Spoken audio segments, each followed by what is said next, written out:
Hey everyone, thank you for joining me. As you can see by the title, have decided to do a VR to Candy, Soul and Soil's Dating the Tarot 2020 tag. And when I first saw Candy's video, which I absolutely loved, I thought to myself, well, I don't think I can do this tag because this tag is supposed to be for, those decks from 2020 that didn't make the favorites cut. And given my whole year in 2020 of just kind of curating my deck library and rehoming some decks, I wasn't sure that I had enough to really talk about in the prompts. But after, watching more VRs, especially some of the recent ones from Don Michelle and Mixtress Ray and Renee from Meadowlark Mystic, and seeing how they kind of made the tag a little more general and not confined to just decks acquired or published in 2020, I was just like, you know what? I want to do this. I want to do this VR. I will leave the prompts in the description box below, as well as a link to Candy's original video. So let us get started. Number 1, the Cheapskate Date. So the deck that I chose for this one is the Line Strider Mini. I bought this because it was maybe $11 or $12. I bought it from a local witchy shop as a way to support their business. So I bought this deck along with, a couple other little things. And yeah, I really didn't put much thought into it. I mean, I thought it was cute because it was so small, and I love all things mini. And it was inexpensive. And so that is why this would be my Cheapskate Date. And really, I could also put this in the blind date category because if I ever watched a full walkthrough of this deck, I certainly don't remember all of the images. And so, yeah, I purchased this deck not really having a sharp memory of what all of the cards looked like. Number 2, the Slow Burner Date. And that would be the Robin Wood Tarot. Now, this is a library loan, and I have been working with this month. My first time working with it. And I wasn't sure about it at first because I certainly like the style of art, but I don't know, I was just getting hung up on certain little details. Like, for instance, this color scheme, a lot of the yellows and the reds and oranges seem very garish sometimes. Sometimes the facial expressions distracted me a little bit. Again, here, the yellow garish, and also, why do the curtains not match the drapes? Little stupid things like that. And so I just wasn't sure about this. But as I have been working with it, I have found that this reads pretty well. And there are images that I do like, for instance, this one. Now, his curtains do match his drapes, so I don't know what the deal is. But, so I have been able to overlook images like this and still read with this deck without any problems. So I wouldn't say it's turning out to be love. I like this image. But it's turning into like. I like this deck. It took some warming up, but I do like it. And I think it reads very well. Again, the curtains do not, why? She's like super blonde and Bush is like black. Okay, anyway, I digress. Number 3, the Blind Date. So I mentioned the Line Strider Mini being an example, but as something new to show you, the only one that's remaining in my library that I would consider a blind date is actually an Oracle deck, and this is the Morning Calm Oracle by Sahi Kelleher. And I saw this really only just a couple images on Instagram, and her Kickstarter had just launched.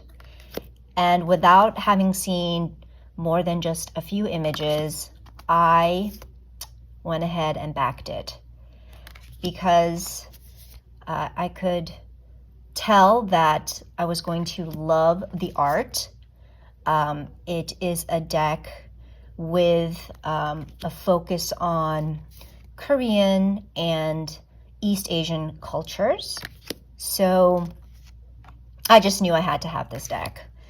And I took the gamble and backed it without having seen much of it at all, and I do not regret it.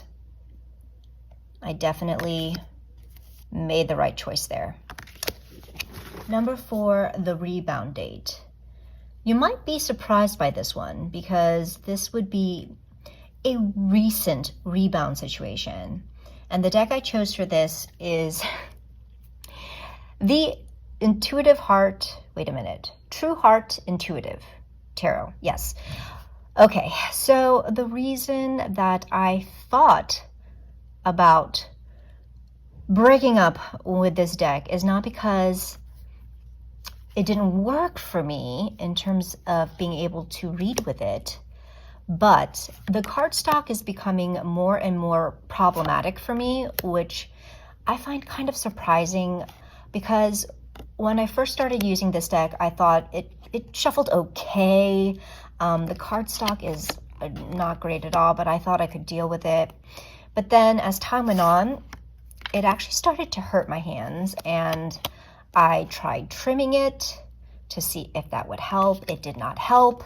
And this is kind of the first deck where the cardstock is really just noticeably feeling worse for me. I've even bent a few cards because shuffling has just been, it has been hard for me to do with this deck for whatever reason. Well, I know the reason. It's the shitty cardstock. So I haven't given up on it yet because I do enjoy reading with this deck. And I haven't had it for very long. I've used this deck for a friend's year ahead spread, and I don't know. It just pisses me off that the cardstock and just general production of this deck wasn't given more value, wasn't given more respect with just more quality materials, because this really is a good deck. But yes, a recent rebound. Number 5, the Surprise Love Affair. And for this one, I chose the Raven's Prophecy Tarot. This is modified. I had seen walkthroughs of this deck before, and I wasn't sure that it was one for me, even though I liked the imagery. I just thought maybe it'd be too sparse, too simplistic, and so I passed on it.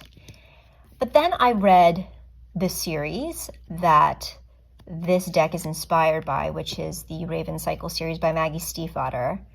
And I loved that series. And I thought, well, let me give this deck, oops, sorry about that, another try.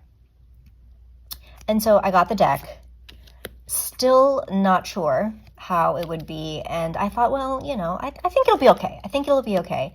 But the intensity with which I bonded with this deck, and, you know, no doubt my love for the novels had something to do with that, but it was just really an unexpected surprise how much I connected with this deck, and how much the intuitive hits and the messages were just so immediate and so compelling, so insightful.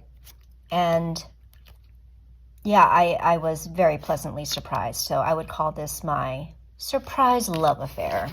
Number 6, the not my type date. You might be surprised by this choice as well, but I selected the Everyday Witch Tarot. And I know many of you are thinking, what the hell are you talking about? This is your ride or die. Yes, it is. And my beginnings with this deck were not on the greatest of first impressions. I mean, when I first saw this deck through walkthroughs and such, I didn't think the art style was for me. And yes, I do love cute art. I do love cartoon style art, but this felt like not my type of illustrative art, if that makes any sense. But I took a chance on it anyway, and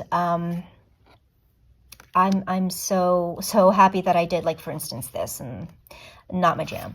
But yeah, I found that immediately, you know, we hit it off. As soon as I gave it a true, sincere chance. And I would say now that this has maybe become a type of art that I'm okay with, whereas before it might not have been. So yes, the Everyday Witch. Number 7, the I may have to delete your number date. I have chosen the Smith-Waite Centennial. And really it's because I don't use this deck. And I've mentioned this before a few times that this is really just a study deck for me. As you can see, it is still in order because I don't use it for anything other than study. But I haven't even been using it for that. And so I have thought a few times of letting this deck go because I just don't use it. And if I were to do some studying, I don't know that I would need this deck. I've made no secret about the fact that this traditional imagery has never been something I find particularly appealing. I certainly appreciate it and understand its value, and I like this centennial version of the imagery because of the kind of more muted color palette, the more kind of antique feel to it. I love the backs. I would say the backs are my favorite. Just that beautiful color. But yeah, the reason I haven't deleted its number yet is because I just feel like, oh, I don't know, am I going to regret having gotten rid of this deck? Because isn't it always safe to just have a copy of an original or traditional RWS? Like, shouldn't you have at least one? I don't know. So I'm still thinking on this one. We'll see. If in the next year or so I truly do not touch this at all, then it might be something that I'll have to revisit, because this is, you know, a great deck that I'm sure somebody could use and love if I decided to rehome it. Number 8, the Forever Love, True Love. And I chose my deck, the Inspired Soul Tarot, which should come as no surprise. And I won't go on and on about it, but yeah, this was a labor of love, a deck that I made for myself, by myself. And given that I'm not an artist and had to use the resources available to me, I really love this deck, imperfections and all. So I will leave a link to my walkthrough of this deck so that you can, if you're interested, check it out to hear about the genesis of this project. Number 9, the Stormy On and Off Date.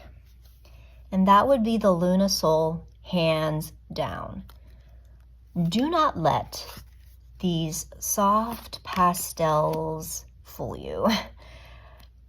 This deck is so moody and temperamental. One day she's super sweet to me. The next day she is super salty. And I have definitely thrown this deck aside in sheer frustration. And yet I am pulled back. There's just something about this deck.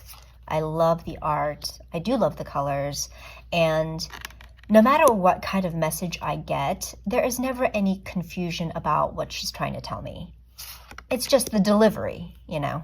So even though we have our ups and downs, I keep coming back. I have a feeling this one's going to be around for a while longer. And finally, the Friends with Benefits date. And that would be my Light Seers Tarot. This is the mass market. I do have the indie as well, so I decided to edge this one in a different color than the green we're used to seeing. But in any case, this is definitely a deck that I can run to without commitment, run to without obligation, and just use it when I need it. And I've put this one back in order, I see. Yeah, it's such a fluid reader that I don't feel like, oh, I need to take some time and reacquaint myself with this deck and reacquaint myself with a guidebook. I can just pull this deck out after having been away from it for long periods of time and get back into reading with it immediately and without any problems at all. And I feel like this is a deck that would never get mad at me because, I mean, it's just too happy. I mean, look at this. Like these characters are just too zen and too happy to hold a grudge against me for not picking it up all the time. Thank you for indulging me in this VR. Thank you to Candy. I have been noticing that there are still more responses rolling in for this tag, which is awesome. I hope that you are all doing well, and until the next video, much love and take care.